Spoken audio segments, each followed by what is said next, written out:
अस्सलाम वालेकुम, आप देख रहे हैं पीए न्यूज एचडी और मैं हूं आपके होस्ट सादिया बतूल।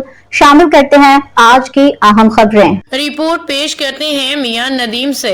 उभरती हुई अदाकारा और सोशल मीडिया स्टार एमन जमान ने शादी के 1.5 साल बाद शोहर मुश्तबा लाखानी से अलहदगी इख्तियार करते हुए शोहर पे धोखा देने का इल्जाम भी आयद कर दिया। एमन जमान ने हाल ही में सोशल मीडिया पे मदाहों के सवालों के जवाब देते जहां इनसे शौहर से मुतालिक भी सवालात किए गए।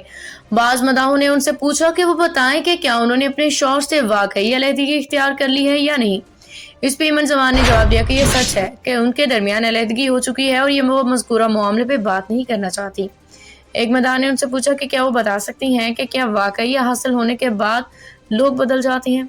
इस पे एमन जमान ने तफसीली जवाब दिया और लिखा कि ये बात शख्स पे मुनहसर होती है, अगला लड़का या लड़की किस तरह के हैं। उन्होंने लिखा कि अगर किसी को महसूस हो जाए कि लड़का या लड़की उनके लिए ठीक नहीं, वो इनसे बातें छुपाने लगे हैं, इन्हें धोखे में रखने लगे हैं, तो ऐसे अफराद से राहें जुदा कर लेनी चाहिए।